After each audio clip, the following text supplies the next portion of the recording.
오늘 하나님께서 주신 말씀을 봅니다. 신약성경 히브리서 10장 19절부터 25절까지 있는 말씀입니다. 히브리서 10장 19절부터 25절입니다. 한 절씩 교독합니다. 그러므로 형제들아 우리가 예수의 피를 힘입어 성소에 들어갈 담력을 얻었나니 그 길은 우리를 위하여 휘장 가운데로 열어놓으신 새로운 살 길이요 휘장은 곧 그의 육체니라. 또 하나님의 집 다스리는 큰 제사장이 계심에 우리가 마음의 뿌림을 받아 악한 양심으로부터 벗어나고 몸은 맑은 물로 씻음을 받았으니 참 마음과 온전한 믿음으로 하나님께 나아가자. 또 약속하신 이는 믿으시니 우리가 믿는 도리의 소망을 움직이지 말며 굳게 잡고 서로 돌아보아 사랑과 선행을 격려하며 함께 봉독합니다. 모이기를 패하는 어떤 사람들의 습관과 같이 하지 말고 오직 권하여 그날이 가까움을 볼수록 더욱 그리하자. 아멘. 할렐루야. 임마누엘로 우리 하나님, 우리 주 예수 그리스도께서 이 땅에 오셨습니다. 우리 앞뒤 좌우로 이렇게 인사하겠습니다. 임마누엘 하나님이 우리와 함께 하십니다. 임마누엘 하나님이 우리와 함께 하십니다. 아멘. 여러분 주님을 기다리면서 보내는 이런 대림절 세 번째 주일입니다. 여러분 앞에 초에 불이 켜져 있죠? 보셨어요?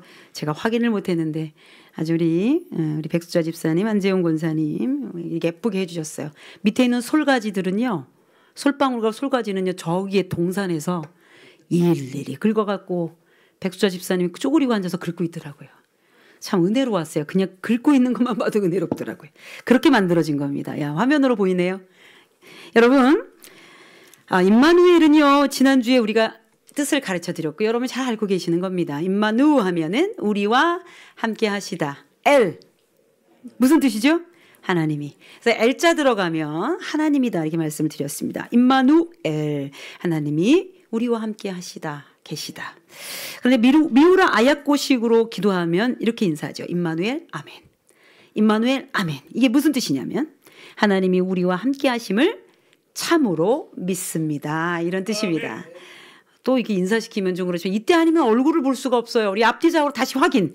임마누엘 아멘. 임마누엘 아멘. 아멘. 여러분 우리가 사는 세상이 험악해도 이 땅에 이미 2000년 전에 예수님이 미리 오셨습니다. 그리고 우리를 살리시는 구원의 보증이 되어주셨죠. 그러니까 이미 오셔서 구원자가 되신 거예요. 여러분이 알든 모르든 죄가 막혀 그것을 받아들이지 못하든 어떻든 주님은 하나님의 구원의 계획과 약속에 따라 이스라엘 한 켠을 택하게 하셔서 그곳에 오게 하셨죠. 그리고는 온 인류의 구주가 되셨습니다. 그런데 이상하죠? 우리 여기서부터 생각해 보셔야 됩니다. 여기서부터 영적인 확장을 갖지 않으시면 여러분은 도대체 이걸 어떻게 설명할까 그렇게 생각할 겁니다. 우리는 여러분 우리나라 말에 뭐가 있냐면 고지곧대로라는 말이 있습니다. 고지곧대로라는 뜻은 무엇입니까? 조금도 거짓이 없이 나타나거나 있는 그대로 말하는 거, 이 말이에요. 있는 그대로라는 뜻이에요. 즉 고지곧대로 사는 거예요. 대체로 강직하고 신실한 사람들이 그렇게 살지요. 그런데 여러분 역사의 기록에도 예수님이 한 특정 지역과 특정 시간에 오셨단 말이에요. 2000여 년 전에 이스라엘이 한 켠에 오셨어요. 그러면 생각하는 겁니다. 그 지역과 코리아 이 지역이 무슨 상관이야? 2000년 전과 지금 무슨 상관이야? 여러분 이렇게들 말한단 말이에요. 왜 그러냐면 우리가 경험하고 있는 시간과 여러분이 알고 있는 공간과 또는 여러분이 가지고 있는 능력만큼만 받아들이려고 하는 거예요. 그런데 여러분 이미 이스라엘 한켠에서 시작하신 우리 하나님의 놀라운 역사는 이제 마지막 맞춰지게 되는 것은 하나님의 시간과 공간 안에 있을 겁니다. 그 마지막 시간이 다가오고 있는 거예요. 우린 그걸 준비하고 있어요. 마리아라고 하는 한 여성의 몸을 빌려 오셨지만 예수님이 그 여인의 아들로만 남을 수 없다는 거죠.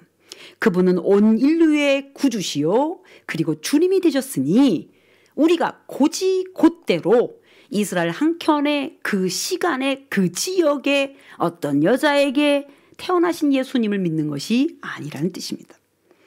우리의 모든 것이 점점 더 확장적 의식을 가지려면 우리는 진짜 예수님을 통해서 진짜 하나님을 만나야 돼요.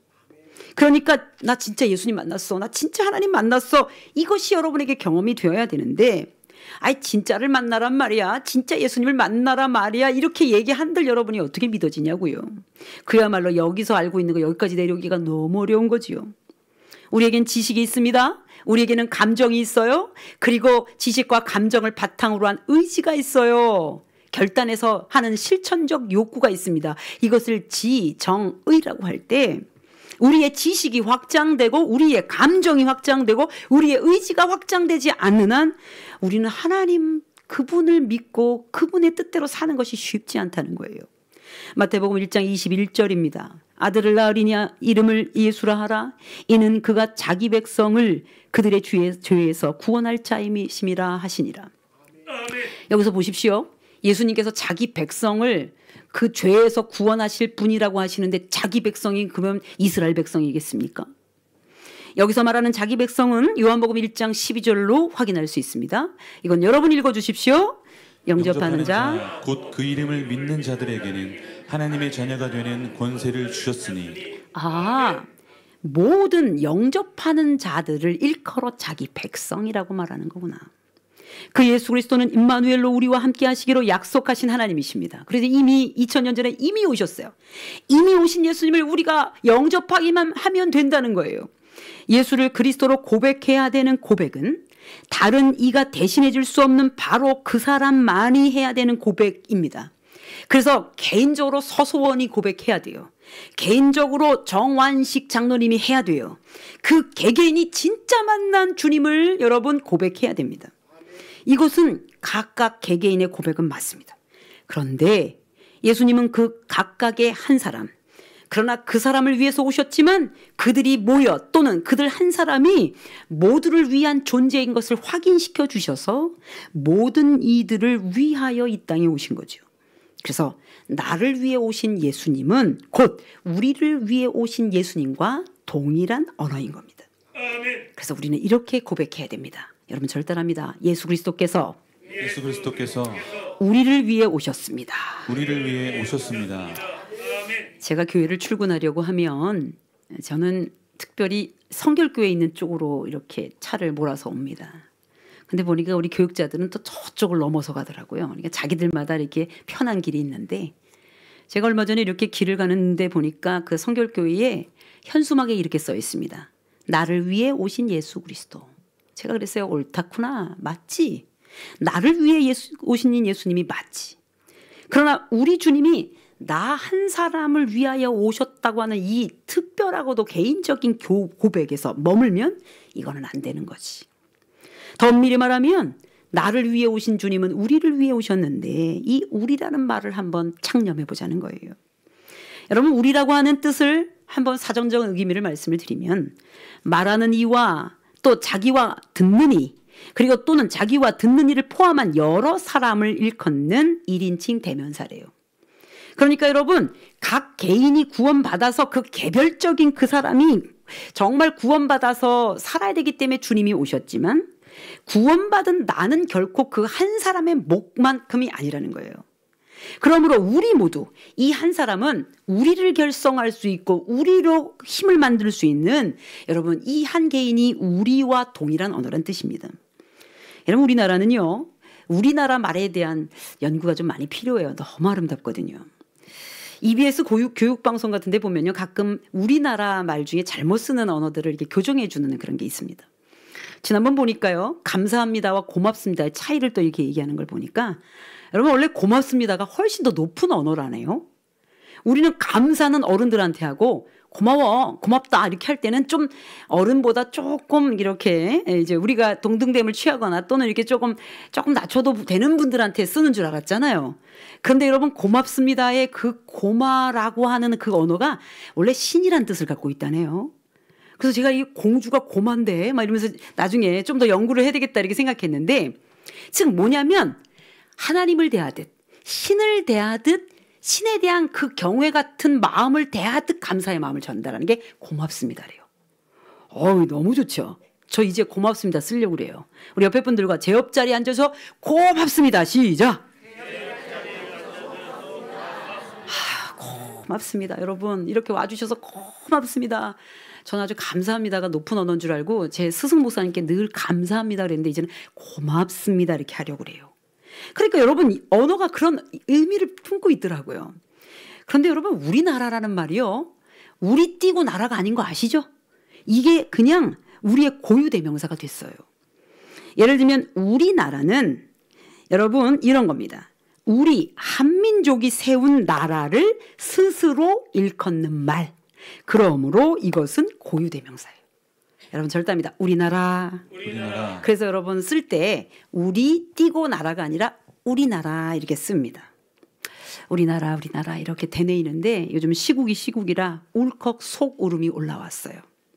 그리고는 나라를 위한 기도가 이렇게 마음에 품어지는 겁니다.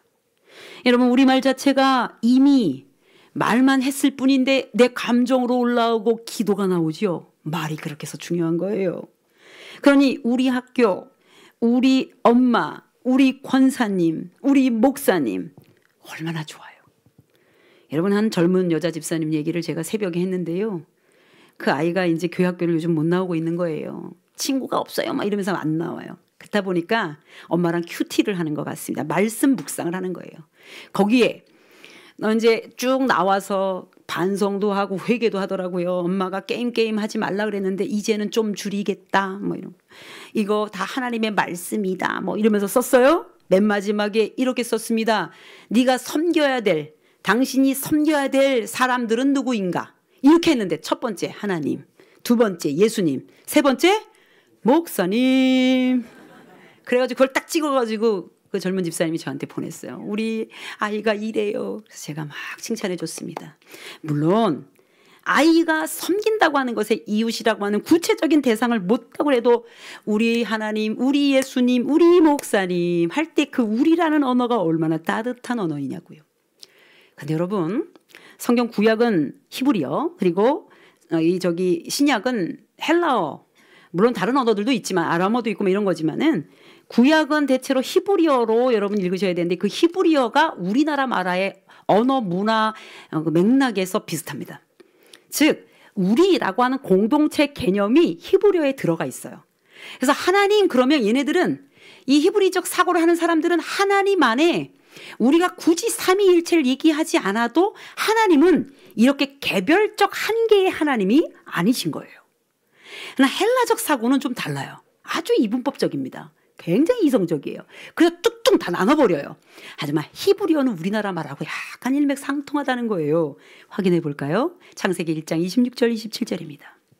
하나님이 이르시되 우리의 형상을 따라 우리의 모양대로 우리가 사람을 만들고 그들로 바다의 물고기와 하늘의 새와 가축과 온 땅과 땅에 기는 모든 것을 다스리게 하자 하시고 하나님이 자기 형상 곧 하나님의 형상대로 사람을 창조하시되 남자와 여자를 창조하시고.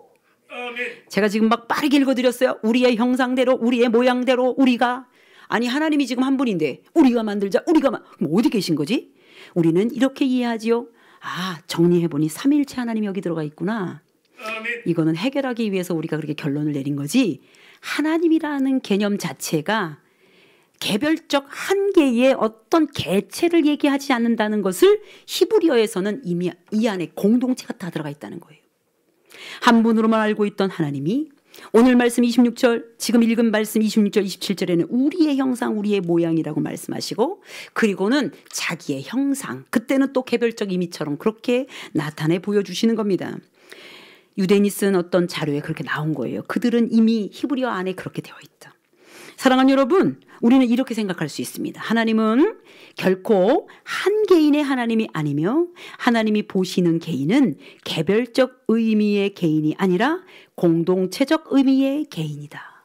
하나님 우리를 서소원 한 사람으로 뚝 떼서 보기도 하시지만 우리를 그냥 요 인생 그대로 서소원이 살다가 끝나기를 바라지 않도록 보고 계신다는 거예요.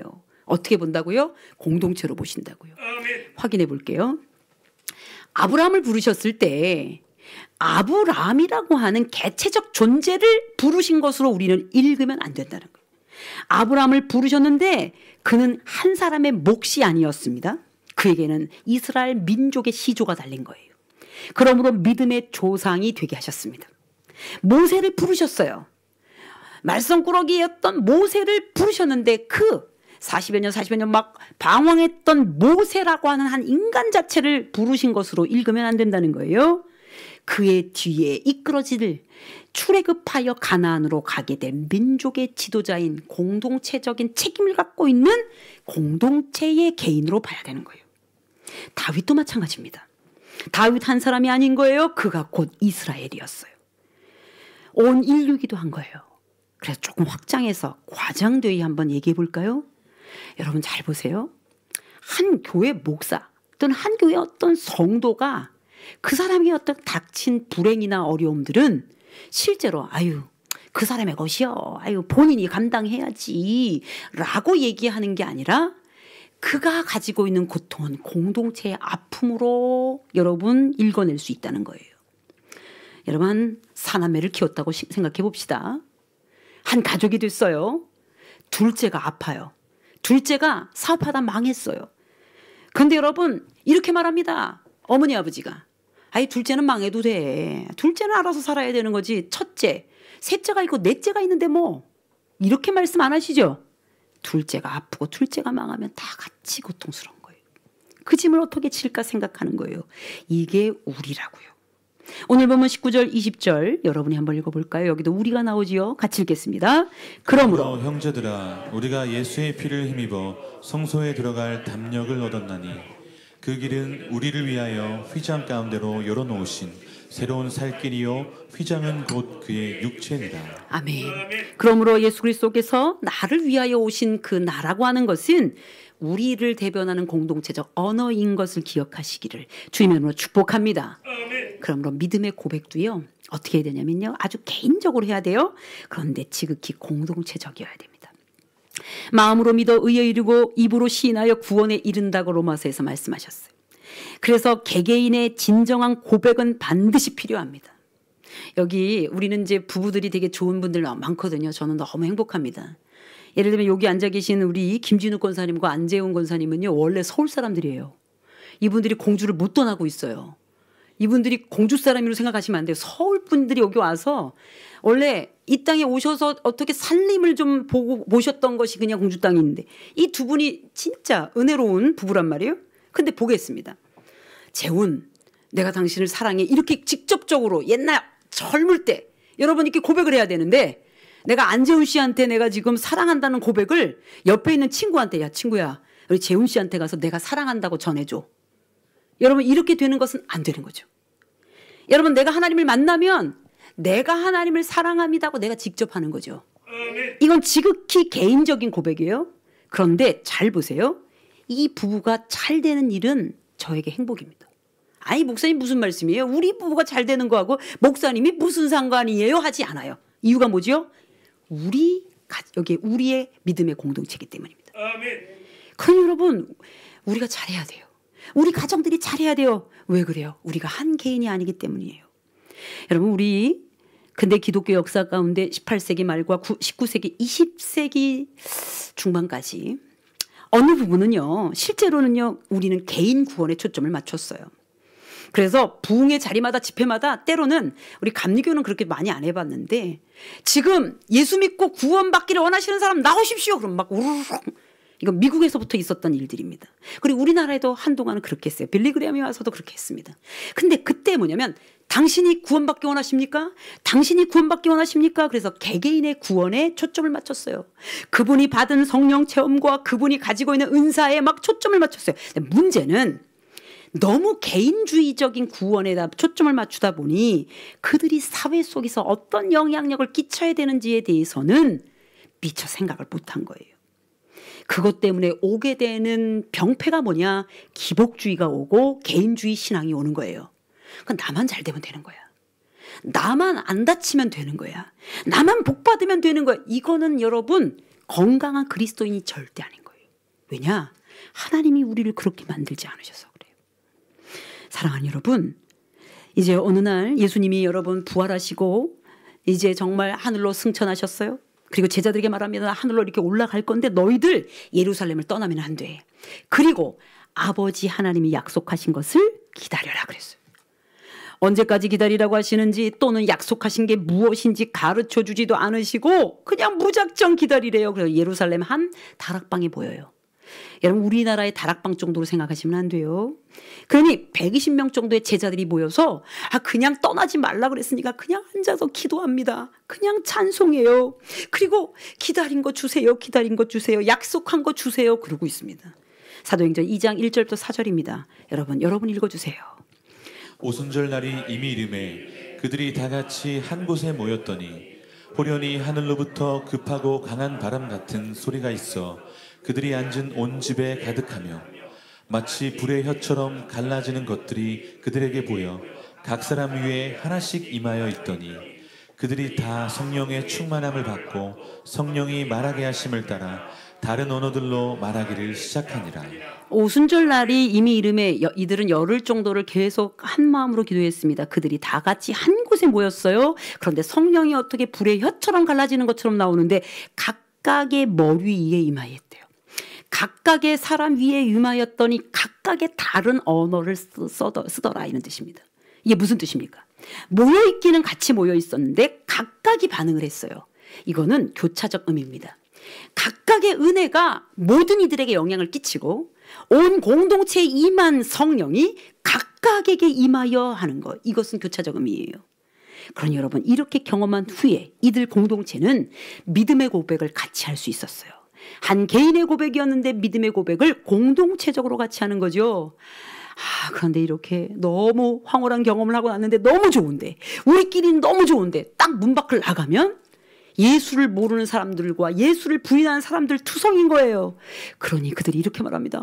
야, 우리끼리 좀 모여 있자. 우리끼리 정말 같이 음식도 나눠 먹자. 우리끼리 같이 기도하자.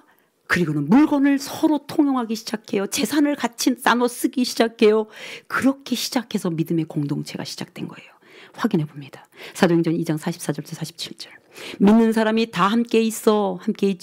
모든 물건을 서로 통용하고 또 재산과 소유를 다 팔아 각 사람의 필요를 따라 나눠주며 날마다 마음을 같이 하며 성전에 모이기를 힘쓰고 집에서 떡을 떼며 같이 떼는 거예요. 떡을 뗀다는 얘기는요. 같이 음식을 나눠 먹는 거예요. 기쁨과 순전한 마음으로 음식을 먹고 그 다음부터 여러분이 읽어주세요. 하나님을 찬미하며 또 온 백성에게 칭송을 받으니 주께서 구원받는 사람을 날마다 더하게 하시니라. 너무 은혜로우니까 같이 있고 싶어요. 같이 나누고 있어요. 같이 먹어요. 같이 기도해요. 같이 찬양했습니다. 여러분 공동체의 고백이에요. 입으로만 하는 고백이 아니라 공동체가 같이 모여서 기도하고 같이 먹고 나누는 것 너무 아름답잖아요. 이제 성탄 예배 때 우리 아이들과 우리 성도님들이 세례를 받습니다. 그런데 아이들 세례 받을 때는 이거 꼭 하고 싶어요. 천주교식인데요. 대부대모제. 교회들 중에도 하는 교회가 있는 것 같습니다. 즉 육적으로 태어난 부모만이 아니라 영적으로 평생 어머니처럼 아버지처럼 그 아이의 영적 부모가 되어준다면 얼마나 좋을까. 만약 우리 지유나 우리 다현이가 여러분 세례를 받는다고 칩시다. 그러면 그 어머니 아버지가 되어주는 게 아니라 우리 다현이에게 새로운 영적 아버지가 생기면 다현이가 초등학교 갈 때 다현이가 대학 갈 때 막 기도해주고 선물 주고 같이 있어주고 할렐루야. 아멘. 그걸 어떻게 해요? 공동체가 아이 하나를 키워주는 거예요. 아멘. 그 아이에게 말합니다. 너 잘 커야 돼. 잘 커서 너 이 나라 이 땅을 위해서 진짜 이 공동체를 위해서 살아야 돼. 제가 아는 부여의 한 보육원 원장님이 계신데 감리교 권사님이십니다. 그분은 시집 올 때 이미 고아원 원장님 아들에게 시집을 왔어요. 그리고는 나중에 이제 시어머니를 통해서 그 이제 고아원을 다시 이제 원장으로 일을 하게 됩니다. 수많은 고아들이 있겠죠. 수많은 부모들이 버린 또는 뭐 더 이상 어떻게 키울 수 없어서 온 아이들이죠. 불쌍하죠. 그런데 그 가운 아이 중에 부모가 버린 아이 중에 아주 갓난 아이가 들어왔는데 이 아이가 아토피가 너무 심한 거예요. 그러니까 이제 이 원장님이 기도하는 중에 이 모든 아이들이 다 내 아이들이지만 나는 진짜 내 아들은 하나밖에 없으니 이 아이를 따로 치료해야 되겠다 생각해서 그 아이를 양자로 드립니다. 근데 여러분 아이들을 키우는 것도 어려운데 한 아이를 양자로 드리면 얼마나 어렵겠어요. 이 아이를 품고 잡니다. 아토피에 좋은 걸 다 합니다. 너무 놀라운 건 이제 중학교 3학년인데 아이가 아토피가 나은 거예요. 아멘. 할렐루야. 여러분, 내가 낳은 아이가 아닌데 그 아이를 품고 기도하고 그리고 이 아이에게 알려준 거예요. 엄마는 이 보육원 원장인데 내가 너를 사랑하여 내 아들로 내가 데려왔다. 너는 내 아들이야. 그 아이가 너무 잘 자라고 공부도 정말 잘하는데 문제는 아토피가 난 거예요. 아토피 때문에 그 어린아이가 너무 고생을 했다는 거예요. 지금 어떻게 아토피가 나은지 자기가 막 간증한대요. 뭘 먹었다 뭐 이러면서 얘기를 한대요. 사랑하는 여러분, 제가 왜 이 얘기를 합니까? 지금 보육원 원장님 하나로 한 아이의 생명이 살아났어요. 또는 그분 하나가 보육원 아이들을 여러분 살려요. 여러분, 우리가 하나가 아닌 거예요. 한 개인의 거듭남은 그 개인만이 아니라 그 거듭난 개인이 속한 곳이 다 영향을 받을 수밖에 없습니다. 거듭난 그는 그 자신에게만 집중하는 믿음으로 살 수 없습니다. 또 살아서는 어린아이 같은 믿음이라는 거 말씀을 드렸습니다. 거듭났으니 이제 다른 이들도 거듭나도록 도와주어야 합니다. 그리고 점점점 성장해서 더 큰 세계를 품어야 됩니다. 이게 공동체적 신앙 고백인 거예요. 예수님은 마지막으로 제자들에게 이렇게 말씀하셨어요. 그러므로 너희는 가서 모든 민족으로 제자를 삼아. 그러니까 한 사람만 구하라는 게 아니라 모든 민족을 제자로 삼을 수 있는 공동체적 사람이라는 뜻을 갖고 계신 거죠. 우리는 가서 모든 민족을 제자로 삼아야 되는 대명령을 받았습니다. 선교사 한 명이 그 나라를 책임질 수 있습니다. 우리가 전도한 한 사람이 가정을 구원할 수 있습니다. 우리가 제자 삼은 기업의 대표자 한 사람이 나라 경제로 책임질 수 있습니다. 놀라운 일이 생길 수 있죠. 그러니 여러분, 개개인의 신앙 고백은 개개인의 신앙 고백으로 끝날 수 없다. 공동체적 신앙 고백임을 기억하시기를 주면으로 축복합니다. 그런데 문제는 공동체 그러니까 모이기만 하면 공동체인 줄 아는데 여러분, 아니죠? 그냥 모인다고 다 공동체가 되는 것도 아닙니다. 요즘은 여러분 MZ세대인지 뭐 알파세대인지 내가 잘 알 수 없지만 짤판지 알판지 뭐 여러 세대가 등장하는데 개성도 강해, 의견도 강해, 주장도 강해, 세계도 강해. 하고 싶은 것만 합니다. 근데 중요한 거, 여러분 이 아이들이 요즘 본인끼리 또 외로워서 뭘 하지요? 러닝 동호회 이런 거 하죠? 여러분 한강 안 가보셨죠? 한강을 비춰주는데 같이 뛰는 젊은 남녀들이 얼마나 많은지. 너무 아름다운 풍경이죠? 근데 보겠습니다. 너 같이 뛸래? 뛸 수 있는 사람만 거기 들어가는 거예요. 여러분, 뛰지 못하고 거기에 함께 하지 못하면, 같은 이익과 유익을 구하지 못하면 못 들어가요. 우린 그것을 공동체라고 말하지 않아요. 그걸 뭐라 그래요? 동호회라고 해요. 그건 공동체가 아니라 그냥 집단입니다. 무덕이에요. 뭉텅이에요. 그런데 여러분, 진짜 공동체로 불려야 될 진짜 아름다운 첫 번째 언어가 믿음의 공동체입니다. 그러니 그때는 여러분 저를 따라합니다. 같은 이름을 부른다. 같은 이름을 부른다. 여러분 누구를 불러야 되냐면 예수 그리스도 그분의 이름을 부르는 공동체가 믿음의 공동체입니다. 우리는요 같은 이름을 불러요. 속회가 쭉 뭐 100속까지 있다고 칩시다. 각각의 속장이 틀리고 속도원이 다 틀려도 우리는 같은 이름으로 뭉쳐진 공동체입니다. 그러니 여러분, 우리가 그 속회에서는 이름을 같이 부르기 때문에 그 이름의 능력과 권세 아래 있는 거예요. 그게 바로 믿음의 공동체예요. 그냥 예수 그리스도 이름으로 모이는 거죠. 그럼 23절부터 25절. 또 약속하신 이는 믿으시니 우리가 믿는 도리의 소망을 움직이지 말며 굳게 잡고 공동체에서 일어나는 거죠. 서로 돌아보아 사랑과 선행을 격려하며, 그 다음에 여러분 읽어주세요. 시작. 모이기를 패하는 어떤 사람들의 습관과 같이 하지 말고 오직 권하여 그날이 가까움을 볼수록 더욱 그리하자. 예수의 이름으로 모이자, 이런 뜻이죠. 23절을 세번역 성경으로 읽어드립니다. 또 우리에게 약속하신 분은 신실하시니 우리는 흔들리지 말고 우리가 고백하는 그 소망을 굳게 지킵시다. 그 예수님 때문에 그냥 우리가 지키는 거예요. 속해 해보면요, 또는 선교에 모여보면요, 유독 개성 강한 분 한 분씩 계시죠? 그러면요 사회 속에서는 어떻게 같이 안 논다. 근데 여러분 우리 믿음의 공동체는 어떻게 해요? 긍휼히 여기고 더 같이 어우러질 수 있는 것이 우리가 한 이름을 부르기 때문입니다. 우리에게 약속을 주신 하나님은 신실하신 분이시니 우리가 믿는 믿음의 고백, 곧 개역 개정판 성경에서 말하는 믿는 도리, 여러분 이것 신앙 고백인데요. 같은 신앙 고백, 즉 예수의 이름, 그분이 우리의 구주라고 하는 신앙 고백을 가지고 이 공동체를 지키는 겁니다. 우리는 그 몇 년 전에 여러분 집단 감염병에 의해 팬데믹을 경험했습니다. 그때 교회가 많이 흩어졌습니다. 때로는 많이 변질되었습니다. 그리고 어떤 부분은 많이 성장했습니다. 그런데 대부분의 교회는 한 번 나간 교인들이 들어오지를 않았대요. 대부분이 그랬다는 겁니다. 그런데 여러분, 이제 몇 주는 안 나고 많은 주는 안 나가고 해도 전혀 마음에 걸리지 않는 상태가 돼서 공동체가 와해되기 시작했어요. 팬데믹 때문만은 아니지만 이제 공적 교육기관도 이제 어려워지기 시작했죠. 보십시오. 공동체가 믿음의 공동체일수록 와해하려고 하는 세력이 있는데 그 세력은 사단의 세력입니다.